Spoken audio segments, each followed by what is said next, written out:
Si vous aimez le mystère, le paranormal, et que vous souhaitez en savoir plus sur les recherches en cours, eh bien restez avec nous sur Fréquence Évasion et découvrons ensemble en compagnie de scientifiques et de témoins les phénomènes que l'on dit surnaturels. Patience, c'est dans une poignée de minutes sur Fréquence Évasion. Fréquence Évasion. Fréquence Évasion. Dans quelques instants sur Fréquence Évasion, la clé du mystère, nous serons en compagnie de Jean-Claude Jonel qui a publié un livre Rencontre avec une étoile aux éditions EDM. À tout de suite. Vous écoutez Fréquence Évasion, Midi-Pyrénées, Languedoc-Roussillon, Provence, Côte d'Azur. Votre soirée télé sur les 6 chaînes et la TNT. Qu'allez-vous regarder ce soir? Pour en savoir plus, cliquez sur Programme TV. Fréquence Évasion vous propose le programme de votre soirée grâce à programme-télé.org. Bonne soirée à la télé ou sur Fréquence Évasion. Partout dans le Grand Sud, Fréquence Évasion. Jean-Claude Jonel, bonjour, merci d'être avec nous. Bonjour, merci de m'inviter, c'est gentil. Alors vous venez de publier un livre Rencontre avec une étoile chez EDM Éditions. Vous avez eu des contacts avec Dalida, nous allons en parler dans quelques instants. Depuis quand et à quelle occasion vous avez commencé à recevoir des messages de personnes décédées? Alors, des personnes décédées, il y a vraiment de plusieurs années. En fait, c'était comme un pari. D'abord, il faut savoir que j'ai toujours eu des contacts depuis que je suis né. J'ai toujours eu des contacts avec des personnes décédées. Mais évidemment, j'en ai pas fait un métier. Et puis, j'ai passé quelques années où je n'avais plus de contact. Où c'est comme s'il y avait un manque d'intérêt de ma part quant à ce domaine. Et puis, il y a eu une année, il y a peut-être pas 15 ans de cela, 15-16 ans. On a beaucoup écrit, il y a eu beaucoup d'auteurs qui ont joliment bien écrit sur la mort, et tout le monde me disait mais alors toi tu as aussi des choses à dire, tu devrais écrire, et en fait je ne voulais pas. Et puis en plaisantant comme ça, j'ai dit à des amis et au public, puisque je fais aussi, à l'époque je faisais des conférences, j'ai dit ou alors il faudrait que ce soit des personnalités, voilà, qui se présentent à mon bureau, des personnalités qui sont passées, et puis qu'elles puissent expliquer leur passage.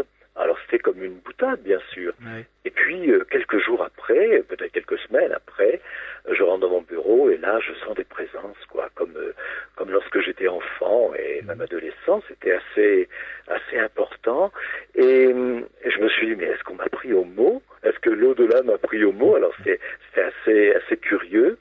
Je me suis évidemment relaxé, je me suis mis à l'écoute, et puis j'ai décidé d'aller plus loin et d'écouter ce qu'on allait me dire. Alors il y a eu Michel Berger, donc c'est quand même une personnalité.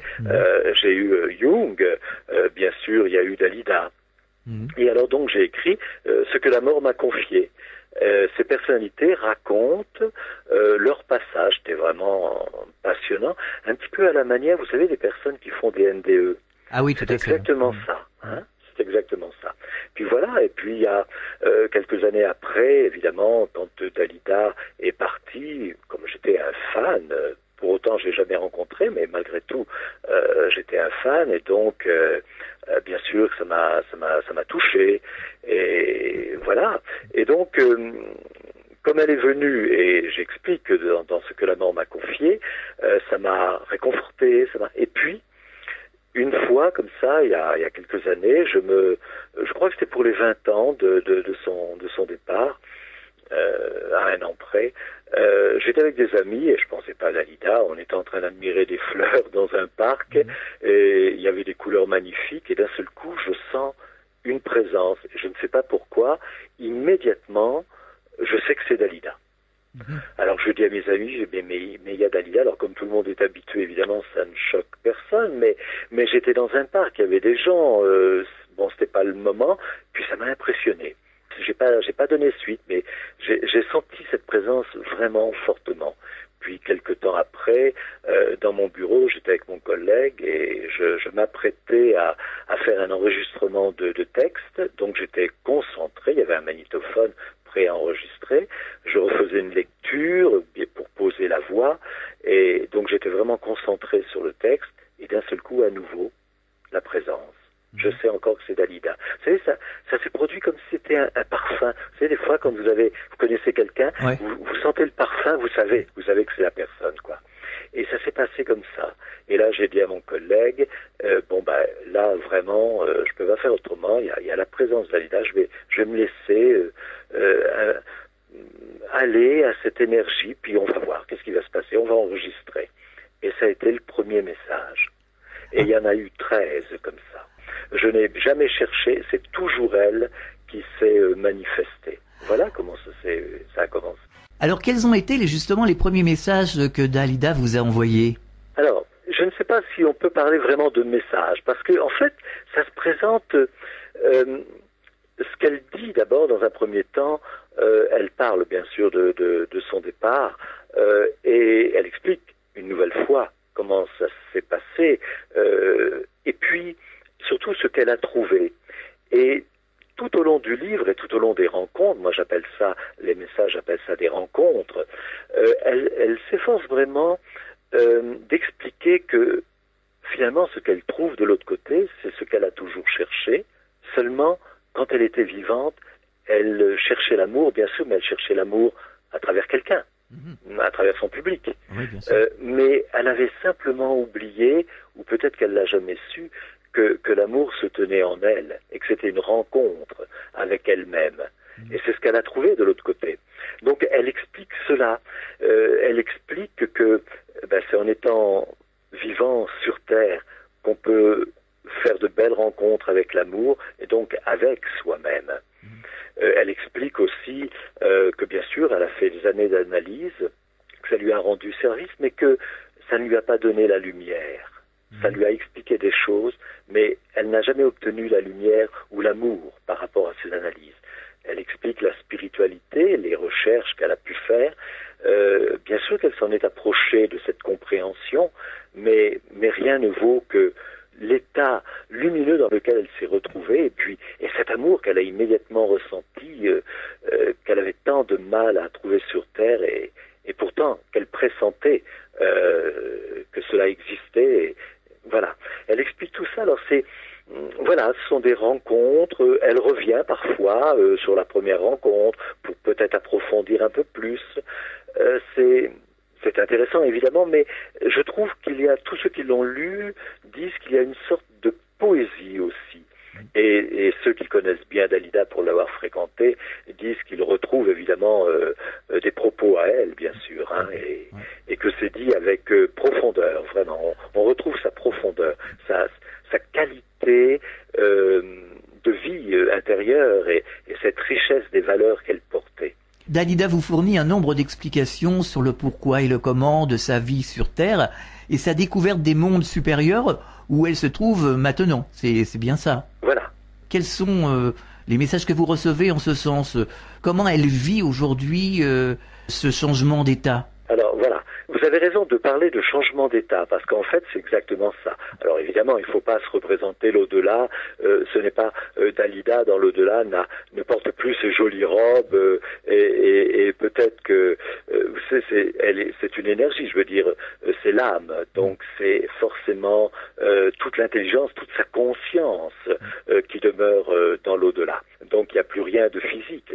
Elle explique que c'est merveilleux de se sentir glissé, de se sentir libre comme dépouillé de tous les problèmes terrestres, en tout cas qu'un humain peut rencontrer, quel qu'il soit, de se sentir libre et travailler comme si elle était traversée par des énergies d'amour, par aussi des énergies qu'elle rencontre, qu'elle peut identifier. Elle explique à un moment donné qu'évidemment, elle a rencontré ceux qu'elle a aimés, ou en tout cas son père. Il y a un témoignage vis-à-vis de son père vraiment intéressant, où elle découvre la profondeur de ce père, ce qu'elle n'avait jamais vu, lui faisant des quantités de reproches en tant que père, qu'être humain, qui a peut-être pas su l'aimer, et là elle le découvre dans une énergie douce, profonde, qui est là, qui la regarde en quelque sorte et qui lui envoie tout l'amour,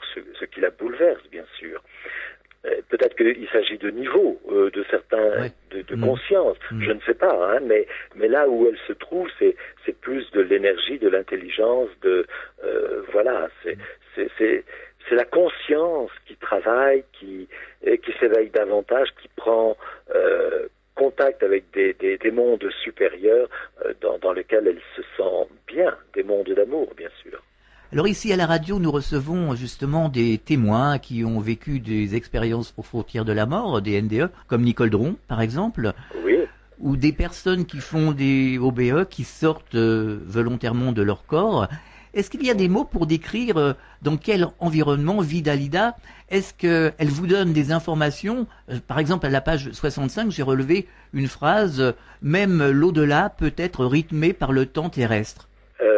Évidemment, il faut quand même pas oublier que moi, le contact que j'ai eu avec elle, enfin que elle a eu avec moi, donc elle m'entraîne dans ce contact, dans un certain état où je perçois tout ce qu'elle dit, où je peux retraduire. Mais évidemment, je perçois pas le monde où elle est, dans lequel elle vit maintenant, parce que évidemment, je suis sur la terre et je n'ai pas cette sensibilité qu'une âme a de l'autre côté. Mais c'est sûr que ça va certainement rejoindre ce qu'elle disait quand c'est sur terre. Généralement sur terre, on a besoin de rencontrer l'amour, en tout cas de vivre le meilleur de soi-même, et puis parfois les êtres spirituels ou ceux qui s'intéressent à l'au-delà se disent que c'est sans doute sur terre qu'on prépare son avenir, c'est-à-dire son ailleurs, l'au-delà. Et c'est peut-être ça aussi qu'elle dit. Parce que tout au long du livre, elle explique quand même que c'est bien sur terre que l'on devrait découvrir ce que l'on espère rencontrer de l'autre côté. Et on dirait son souci, c'est de nous faire comprendre que les deux mondes ne sont pas séparés. Et aussi qu'on est peut-être dans une incarnation et dans une expérience de vie, mais qu'en tant qu'âme, on est avant tout un être spirituel.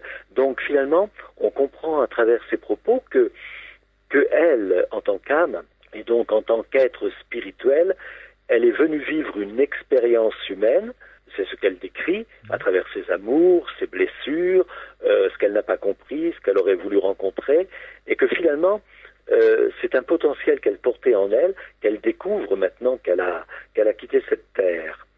C'est vrai que c'est sur Terre, c'est dans l'incarnation qu'on est peut-être le plus habilité à se préparer à rencontrer le monde subtil, le monde de l'âme.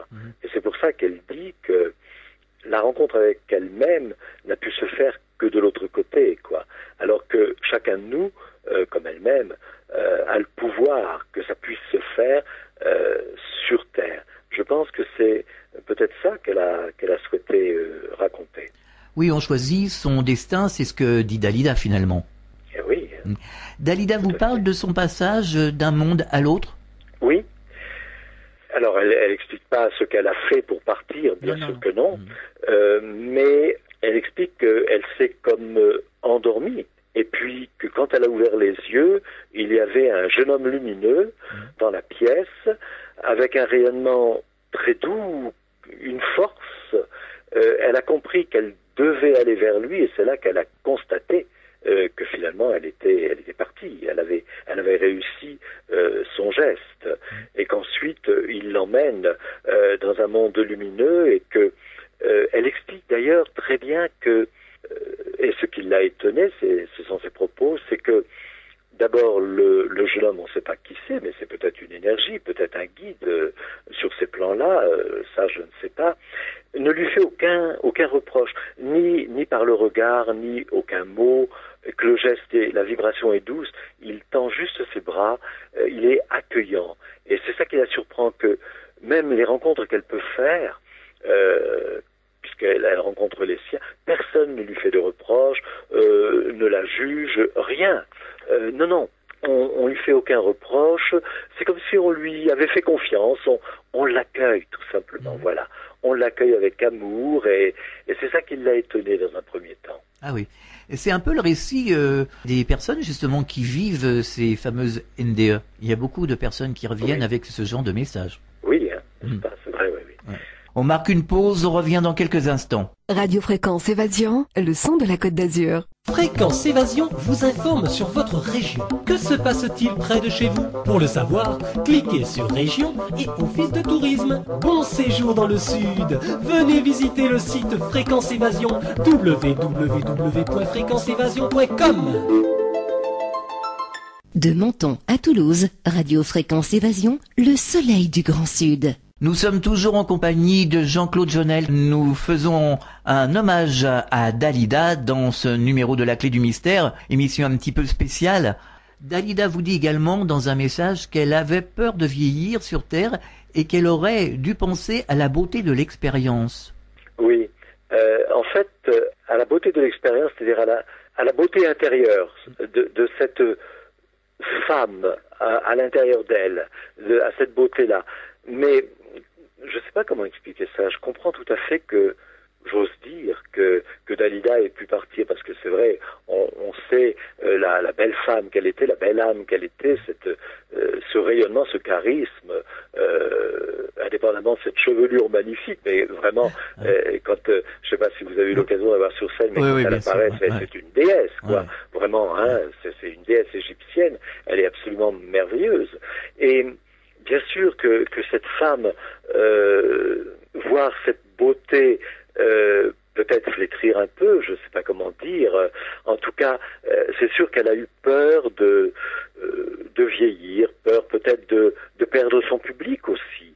Et oui, ce qu'elle dit, c'est que si elle s'était rendue compte que finalement la beauté, c'est pas physique, forcément qu'on la perd un jour ou l'autre. Et puis de toute façon, ce n'est qu'éphémère. Mais la beauté intérieure, la beauté de l'âme, ça c'est très important. C'est ce qu'elle a trouvé de l'autre côté d'ailleurs. C'est cette réalité-là. Donc peut-être que si elle avait pensé comme cela, ça lui aurait peut-être donné la force d'accepter avec le temps les rides inévitables, peut-être. Hein. Peut-être, oui. Enfin, finalement, c'est le problème de tout un chacun, quelque part. Crois, hein. Bah oui, Bien tout à fait.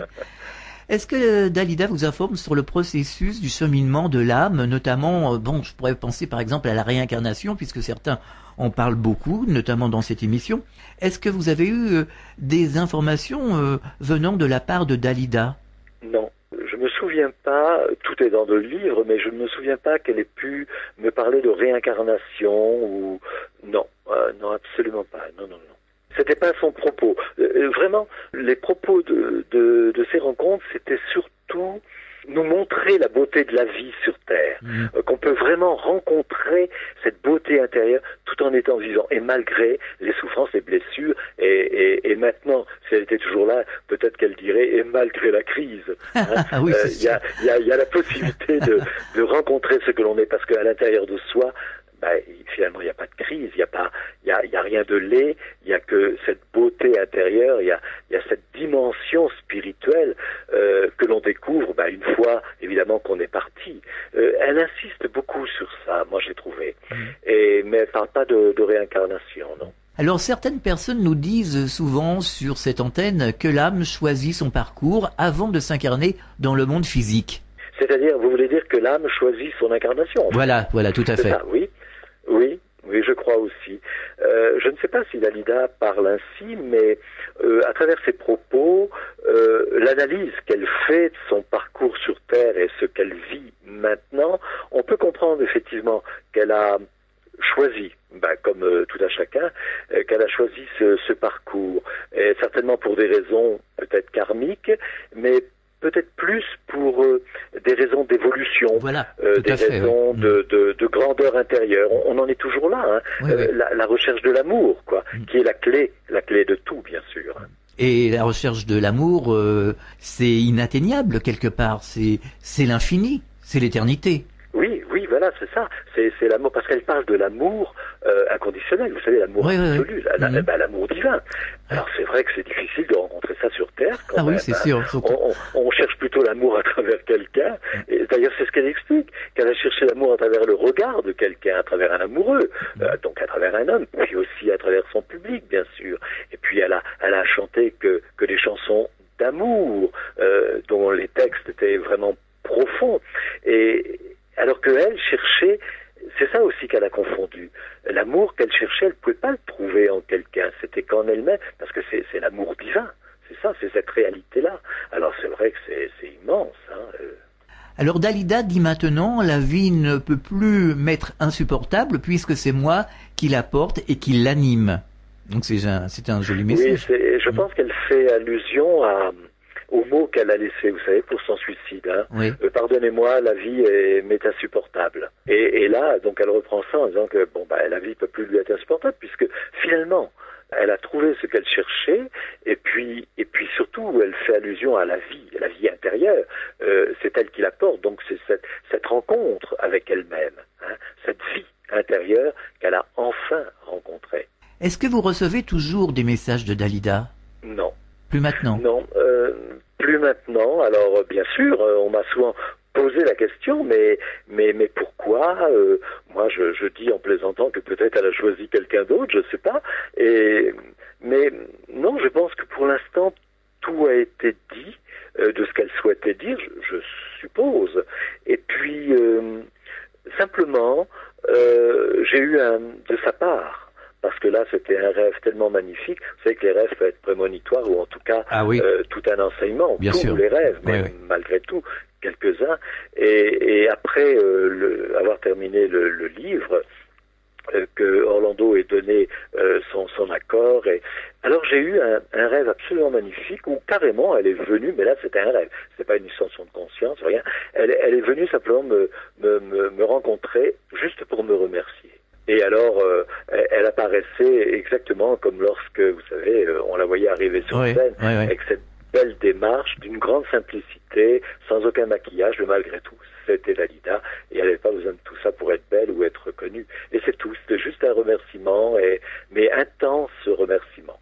Mais c'est tout, depuis plus rien. Et ces contacts datent de quelle année? Ça s'est produit sur combien de temps? Alors les contacts datent... je saurais pas dire exactement parce que vous savez, je les ai pas eu à la suite comme ça là, toutes les semaines, pas du tout. À un moment donné, il s'est même écoulé un an avant. Vous savez, c'est elle qui m'a à chaque fois contacté. Je n'ai jamais cherché à la contacter. Je ne fais jamais ça.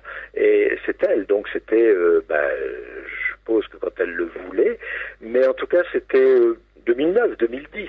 Où le livre a commencé à prendre forme. Et comment a réagi son frère Orlando? Alors, en fait, vous avez vu cette couverture de Rencontre avec une étoile. Oui. Et je l'ai sous les yeux. C'est une photo inédite, elle est magnifique. Et j'avais vu cette photo et je souhaitais qu'elle soit qu'elle fasse la couverture du livre. Mais bien sûr, il faut demander à Orlando.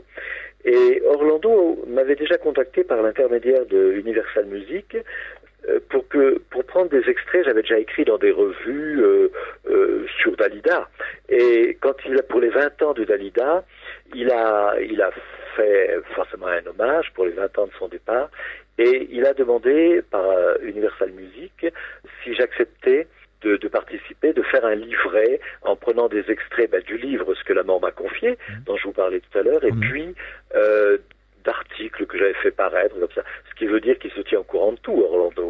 Il avait tout ça, et effectivement il a publié un magnifique coffret, et bon voilà, il y a 14 pages sur les 16 pages, dont deux c'est uniquement des photos, où il a repris tout ce que j'avais écrit.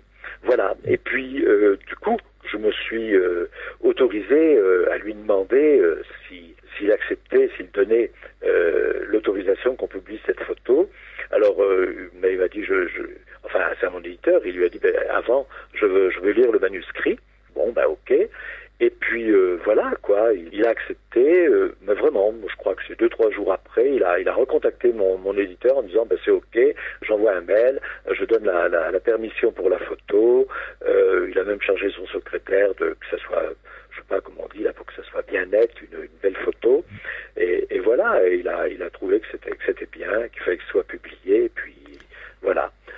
Et le fait de recevoir justement des messages de Dalida, sa sœur, est-ce que ça lui a apporté une certaine sérénité?